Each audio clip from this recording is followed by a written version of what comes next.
নমস্কাৰ সকলোকে এটা নতুন ভিডিঅ' আৰম্ভ কৰিবলৈ আহিছোঁ য'ত আমি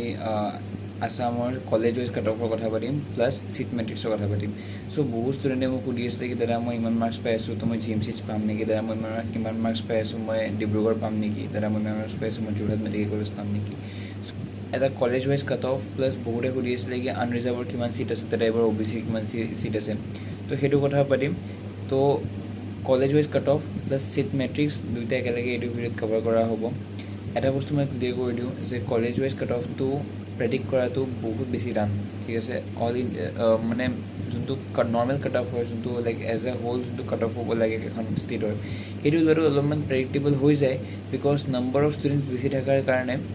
গম পোৱা যায় যে একজেক্ট লাষ্ট চিটটো কিমানত ফিল আপ হ'ব পাৰে এটা আইডিয়া পোৱা যায় বাট যিহেতু কলেজ ৱাইজ কাট অফত কি হয় কিমান ষ্টুডেণ্টে এইবাৰ জি এম চিজ প্ৰিফাৰ কৰিব কিমান ষ্টুডেণ্টছে এইবাৰ এ এম চিজ প্ৰিফাৰ কৰিব সেইটো বহুত ভেৰি কৰে তো সেইকাৰণে টান হৈ যায় যে college wise cut অফটো exactly accurate হোৱাটো বহুত চেঞ্জ আহিব পাৰে কলেজ ৱাইজ কাট অফত ষ্টিল এটা আইডিয়া পাবা যে কলেজ ৱাইজ কাট অফত জি এম চিৰ ৰেংক মাৰ্কছ কিমান যাব পাৰে ডিব্ৰুগড়ৰ মাৰ্কছ কিমান যাব পাৰে তাৰ এটা আইডিয়া পাই যাব এইটো ভিডিঅ'ৰ পৰা আৰু চিট মেট্ৰিক্সৰ এটা কথা পাতিম কেইটামান ইম্পৰ্টেণ্ট পইণ্ট কাট অফ জনাৰ আগতে জানিব লাগিব যে এই ভিডিঅ'টোত মই মেইনলি কেৱল 4খন কলেজে কভাৰ কৰিম G M C H A M C H S M C H আৰু জে এম চি এইচ ঠিক আছে কিয় 4খন কভাৰ কৰিছোঁ 14খন মেডিকেল কলেজ বাৰু ঠিক আছে পি এম চি এইচখন নাই এতিয়ালৈকে প্ৰাগজ্যোতিষপুৰ অহা নাই বাট 13খন মেডিকেল কলেজ কভাৰ কৰি পেলাই তাৰে কাট অফ ওলোৱাটো অলপ দীঘল প্ৰচেছো হৈ যায় প্লাছ ভিডিঅ'টো লম্বা হৈ যাব তো মেইনলি যোন 4খন কলেজৰ কথা মোক চবতকৈ বেছি কুৱেশ্যনছ সুধিছে সেই 4খন কলেজৰ কথাই মেইনলি পাতোঁ এতিয়া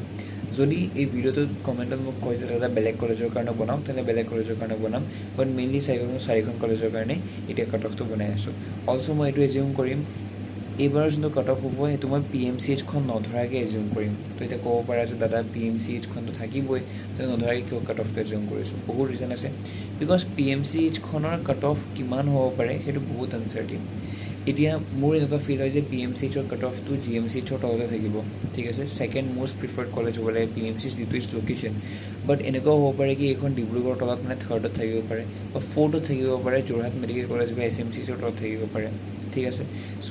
বহুত হাই প্ৰবেবিলিটি আছে যে পি এম চি এইচৰ কাট অফটো বহুত হাই নহ'লে অলপ ৰিলেটিভলি ল' হ'ব পাৰে মানে ছেকেণ্ড মষ্ট প্ৰিফাৰ্ড কলেজ বা থাৰ্ড মষ্ট প্ৰিফাৰ্ড কলেজ হ'ব পাৰে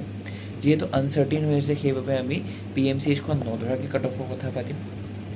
যাতে এটা আইডিয়া পোৱা যায় যে জি এম চি এইচৰ কাট অফ কিমান হ'ব আৰু যদি পি এম চি এইচ ছেকেণ্ডত থাকে তে বাকীকেইখন কলেজৰ কাট অফটো অলপমান কমাই ল'লে হ'ল ঠিক আছে okay so' college wise cut off is very uncertain মই অলৰেডি কৈছোঁ কিয় because depends on the students what they prefer ঠিক আছে এই বছৰ যিমান ষ্টুডেণ্টে যোৰহাট বিচাৰিব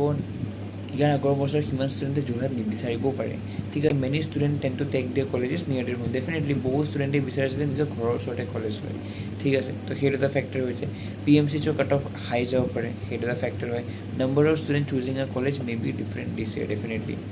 এইবাৰ কিজানি এনেকুৱা হ'ব পাৰে যোনখিনি ওপৰত থকা ষ্টুডেণ্ট যোনে লাষ্টে জি এম চি এইচ বা ডিব্ৰুগড় লৈ লৈছিলে সেইবাৰৰ তাৰে ভালেখিনি ষ্টুডেণ্টে এইবাৰ যোৰহাট ল'ব পাৰে বিকজ তেওঁলোকৰ হোম টাউন যোৰহাট বা তেওঁলোকে যোৰহাট ভাল পায় তেনেকুৱা ধৰণৰ ৰিজন ইয়াতে আহিব পাৰে মানে এইবাৰ এনেকুৱা হৈছে যে এটা মাৰ্কত 20জনকৈ ষ্টুডেণ্ট আছে এটা মাৰ্কত যেনেকৈ যদি মেৰিট লিষ্টখন চাই অসমৰ 480 মাৰ্কছত 35জন ষ্টুডেণ্ট আছে ভাবক 480 মাৰ্কছত 35জন ষ্টুডেণ্ট আছে যদি মই আজি এনেকৈও কওঁ যে কাট অফ 480 তেতিয়াও ক'ব নোৱাৰি যে কোনজন ষ্টুডেণ্ট ছিট পাব কোনজনে নাপায় বিকজ 35জন ষ্টুডেণ্ট আছে 480 মাৰ্কছত ঠিক আছে চ' সেইকাৰণে কাট অফটো বহুত বেছি আনপ্ৰেডিক্টেবল হ'ব পাৰে কলেজৰ কাট অফটো আচ্ছা তো মোৰ তাত এটা state rank wise cut off আছে G M C H A M C H S M C H আৰু জি এম চি এইচৰ ঠিক আছে এতিয়া কথাটো হ'ল যে আমি এনেকৈ ভাবোঁ যে 2024ৰ নিচিনা কণ্ডিশ্যন ছেইম থাকিব কিন্তু নাথাকে কণ্ডিশ্যন ছেইম যেনেকৈ এইবাৰ P M C H add হ'ব last time state government quota আছিলে এইবাৰ ষ্টেট গভৰ্ণমেণ্ট কোটা নাথাকে জেনেৰেল কোটা থাকিব নাথাকে সেইটোৰ আনচাৰ্টিনিটি আছে তো যিহেতু ইমানবোৰ ফেক্টৰ্ছ আছে আমি বছ এনেকৈ ভাবোঁ যে 2024ৰ নিচিনা ছেইম কাট অফ হ'ব 2024ৰ নিচিনা ছেইম ধৰণৰ এটা ফেক্টৰ্ছ থাকিব তেতিয়া কাট অফ কিমান হ'ব তেনেকৈ ভাবি পেলাই চাওঁ তেতিয়া যোনটো কাট অফ পাবা তাৰ ওচৰাওচৰিকৈ কাট অফ যাব বাট চেঞ্জটো ক'ত আহিব পি এম চিত আহিব যদি প্ৰাগজ্যোতিষপুৰ মেডিকেল কলেজৰ কাট অফ বেছি যায় তেনেহ'লে প্ৰাগজ্যোতিষপুৰ মেডিকেল কলেজ এইখিনিত আহিব তেতিয়া কি হ'ব A M C H S M C H G M C H যিমান কাট অফ তাতকৈ অলপ কম মাৰ্কছতে ছিট পোৱা যাব বিকজ পি এম চি এইচৰ তোমালোকে কাট অফ বেছি যাব, সেইটো এটা ফেক্টৰ হৈ গ'ল, ঠিক আছে। চ' এইকেইটা হৈছে state rank wise cut of 2024, যেনেকৈ GMCHৰ আনৰিজাৰ্ভৰ যোনটো লাষ্ট ছিট আছিলে সেইটো 147 ষ্টেট ৰেংকত ফিল আপ হৈছে। EWSৰ 212, OBCৰ কাৰণে 800, SCৰ কাৰণে 885, ST প্লেইনছৰ কাৰণে 1725, ST হিলছৰ কাৰণে 2980। তেনেধৰণে লাহে লাহে যেতিয়া আহি থাকিব AMCH, SMCH, JMCH, তেনেকৈ ৰেংকটো বাঢ়ি বাঢ়ি গৈ থাকিব, মানে কাট অফটো কমি কমি গৈ থাকিব।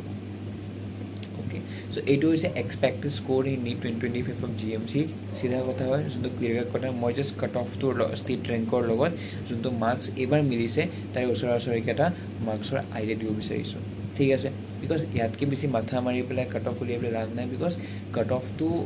কলেজ ৱাইজ কাট অফটো আনপ্ৰেডিক্টেবল হয়। যেতিয়া ৰিজাল্ট আহিব, যেতিয়া কাউন্সিলিং হ'ব, তাৰপিছতে আইডিয়া পোৱা যাব যে কিমান কোনে ষ্টুডেণ্টে প্ৰিফাৰেঞ্চ লৈছে আৰু PMCHৰ কাট অফ কেনেকুৱা, তাৰপিছতে একজেক্ট কাট অফটো ওলাব। বাট ছেফ স্ক'ৰ হিচাপে ভাবিব পাৰি যে যিহেতু লাষ্ট ইয়েৰ 147 গৈছিলে ৰেংক, এইবাৰ 147ৰ এৰাউণ্ড যোনখিনি ষ্টুডেণ্ট আছে যাৰ মাৰ্কছ 530 to 537ৰ ওচৰত আহিছে, তেওঁলোকে GMCH পোৱাৰ বহুত চান্স আছে। বিকজ GMCHৰ ওপৰততো PMCHৰ কাট অফ নাযায়, ঠিক আছে। চ' GMCH পোৱাৰ তেনেধৰণে বহুত চান্স আছে, যোনে 530 to 537 মাৰ্কছ পাই আছে, ঠিক আছে। EWSৰ কাৰণে 520 to 526, OBCৰ কাৰণে 475 to 480, SCৰ কাৰণে 473 to 478, ST প্লেইনছৰ কাৰণে 437 to 441, ST হিলছৰ কাৰণে 393 to 398, ঠিক আছে। এইটো কাট অফ হ'ব লাগে। হয়, বহুত ডিফাৰেঞ্চ আছে, যেনেকৈ 2024ত গভৰ্ণমেণ্ট কোটা আছিলে, এবাৰ কোটাটো নাই। 2024ত NRI নাছিলে, এইবাৰ NRI হ'ব পাৰে নহ'ব পাৰে, তো বহুত ফেক্টৰ্ছ আছে। বাট ইমান মেজৰ চেঞ্জ যদি নাহে বুলি ধৰি ল'লে এইটো এটা এপ্ৰক্সিমেট কাট অফ হ'ব লাগে GMCHৰ, ঠিক আছে। এইটো AMCHৰ কাট অফ আনৰিজাৰ্ভৰ কাৰণে 520 to 525, EWSৰ কাৰণে 510 to 515, OBCৰ কাৰণে 453 to 458, SCৰ কাৰণে 460 to 465, ST প্লেইনছৰ কাৰণে 423 to 428, ST হিলছৰ কাৰণে 365 to 370। তেনেধৰণে শিলচৰ মেডিকেল কলেজৰ কাৰণে আনৰিজাৰ্ভত 507ৰ পৰা 512ৰ ভিতৰত চিট পাব লাগে। EWSৰ কাৰণে 498 to 503, OBCৰ কাৰণে 435 to 440, SCৰ কাৰণে 437 to 442, আৰু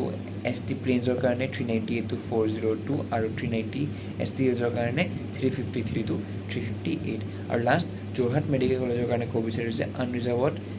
509ৰ পৰা 514 যাব লাগে। EWSৰ কাৰণে 495 to 500, OBCৰ কাৰণে 445 to 450, SCৰ কাৰণে 440 to 445, ST প্লেইনছৰ কাৰণে 410 to 415, আৰু ST হিলছৰ কাৰণে 338 to 343। মই আকৌ ক'ব বিচাৰিছোঁ এইটো একজেক্ট কাট অফ নহ'ব পাৰে, বাট যিহেতু মোক বহুত ষ্টুডেণ্টে সুধি আছিলে দাদা GMCHৰ কাট অফ কিমান হ'ব, দাদা ডিব্ৰুগড় পাম নে নাপাম, তাৰ বাবে ক'ব বিচাৰিছোঁ যদি আমি 2024ৰ লগত ছেইম ৰেংকত মিলাই চাওঁ তেনেহ'লে এইটো কাট অফ হ'ব লাগে। এইটোৰ পৰা এটা বাছ আইডিয়া ল'বা, কাউন্সিলিং কৰিলেহে একজেক্টলি গম পাবা যে কোনখন কলেজৰ কিমান কাট অফ যাব,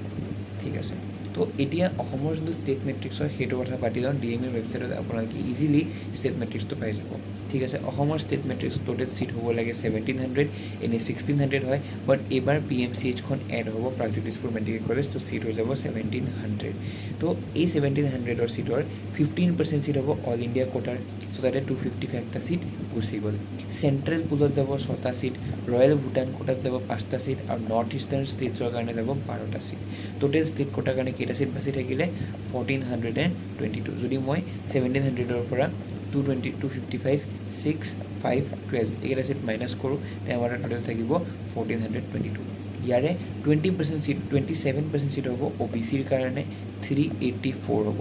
SCৰ কাৰণে 7% চিট, তো 100 চিট থাকিব। ST প্লেইনছৰ কাৰণে 10% চিট, তো 142 থাকিব, আৰু ST হিলছৰ কাৰণে 5% চিট, তো 70টা চিট থাকিব। প্লাছ OBCৰ ভিতৰত 384টা চিটৰ টি গাৰ্ডেন লেবাৰৰ 30টা চিট, মৰাণ কেটেগৰীৰ কাৰণে 8টা চিট, টাই আহোমৰ কাৰণে 10টা চিট, চুতীয়াৰ কাৰণে 9টা চিট, আৰু কোচ ৰাজবংশীৰ কাৰণে 13টা চিট থাকিব। এইখিনি কাটাৰ পিছত যিখিনি চিট থাকি যায় সেইখিনি OBC NCলৰ হ'ব, যাৰ মানে একো চাব কেটেগৰী নাই তেওঁলোকৰ, ঠিক আছে। বাকী এক্স ছাৰ্ভিচমেনৰ বাবে 9টা চিট। ফ্ৰীডম ফাইটাৰৰ যদি ব্ৰাদাৰ হয়, ছিষ্টাৰ হয়, এনেকুৱা ধৰণে পাৰফেক্টলি কি লিখা আছে মই নাজানো, ভুল হ'ব পাৰে মোৰ এইটো, বাট ফ্ৰীডম ফাইটাৰৰ যোনটো কোটা আছে তাতে 2টা চিট থাকিব। কিল্ড ইন এক্সট্ৰিমিষ্ট ভাইলেঞ্চৰ যোনটো কোটা আছে 2টা চিট থাকিব, আৰু আছাম মুভমেণ্টত কিল হোৱা বা আছাম মুভমেণ্টত থকা মানুহৰ 2টা চিট থাকিব, ঠিক আছে। স্পৰ্টছ কোটা এটা থাকে, তাতে 1টা চিট থাকিব, তেজপুৰ মেডিকেল কলেজতে এই চিটটো আছে, ঠিক আছে। বাকী এই 5%, এই 1422 চিটৰ 5% হ'ব PWD 70টা চিট, আৰু EWSৰ হ'ব 6% ছিট মানে 85টা ছিট প্লাছ যদি NRI থাকে তেতিয়া 7% ছিট পৰিব after deducting ST SC OBC and EWS seats from the total state quota seat total state quota ছিটৰ পৰা যদি মই STৰ কাৰণে SCৰ কাৰণে OBCৰ কাৰণে আৰু EWSৰ কাৰণে মাইনাছ কৰি লওঁ ছিট তাৰপিছত যিমানখিনি ছিট বাচি যায় তাৰে 7% হ'ব NRIৰ কাৰণে মানে 45টা ছিট আচ্ছা এতিয়া ইয়াতে বহুতকেইটা কথা আছে যেনে হ'ল কি PWDত 70টা ছিট ফিল আপ নহ'ব পাৰে আৰু যদি NRI থাকে NRIটো 70টা ছিট ফিল আপ 45টা ছিট ফিল আপ নহ'ব পাৰে তো এনেকুৱা বহুতকেইটা কণ্ডিশ্যন আছে য'ত গোটেই ছিট ফিল আপ নহ'ব পাৰে বাট যদি আমি এনেকৈ ভাবিছিলোঁ যে গোটেইকেইটা ছিট ফিল আপ হ'ল যে গোটেইকেইটা ছিট ফিল আপ হ'ল গোটেইকেইটা কেটেগৰী ছিট ফিল আপ হৈ গ'ল তেতিয়া আনৰিজাৰ্ভৰ কাৰণে যদি NRI কোটা থাকে তেতিয়া টোটেল ছিট থাকিব 510টা আৰু যদি NRI কোটা নাথাকে তেতিয়া ছিট থাকিব 555টা 555টা ছিট থাকিব ঠিক আছে এইটো হৈছে অসমৰ ছিট মেট্ৰিক্স DMUৰ ৱেবছাইটত ধুনীয়াকৈ লিখা আছে এবাৰ চেক কৰি ল'ব পাৰিব বাকী বহুতে BDSৰ কাট অফ সুধি আছে কিন্তু BDSৰ কাট অফ বনোৱাটো মোৰ বাবে টান হৈ যাব যিহেতু মই ইমান BDSৰ লগত ৰিলেটেড নহয় তো BDSৰ কাট অফৰ কাৰণে পাৰিলে এবাৰ বেলেগ ইউটিউবৰ ভিডিঅ' চেক কৰি লওক বহুত ভিডিঅ' আছে যোনে BDSৰ কাট অফ দেখাই আছে ঠিক আছে বাকী যোনবোৰ NEET 2026ৰ এক্সপিৰিয়েঞ্চ আছে তেওঁলোকক ক'ব বিচাৰিছোঁ কি কেৱল 10 মাহ বাকী আছে এতিয়াৰ পৰা ফাইট কৰি থাকা কষ্ট কৰি থাকা নতুন ভিডিঅ'জ আহি আছে এইটো চেনেলত য'ত মই কেনেকৈ প্ৰিপেৰেশ্যন কৰে বুকছ কি ফ'ল' কৰিছিলোঁ কি ধৰণে এতিয়াৰ পৰা ভাবিব লাগিব কিদৰে এতিয়াৰ পৰা প্ৰিপেয়াৰ কৰিব লাগিব তাৰ বাবে প্ৰপাৰ গাইড কৰিম প্লাছ ভ্লগছ বনাম মেডিকেল লাইফৰ যাতে তোমালোক মটিভেট হৈ থাকা ঠিক আছে ধন্যবাদ ভিডিঅ'টো চোৱাৰ বাবে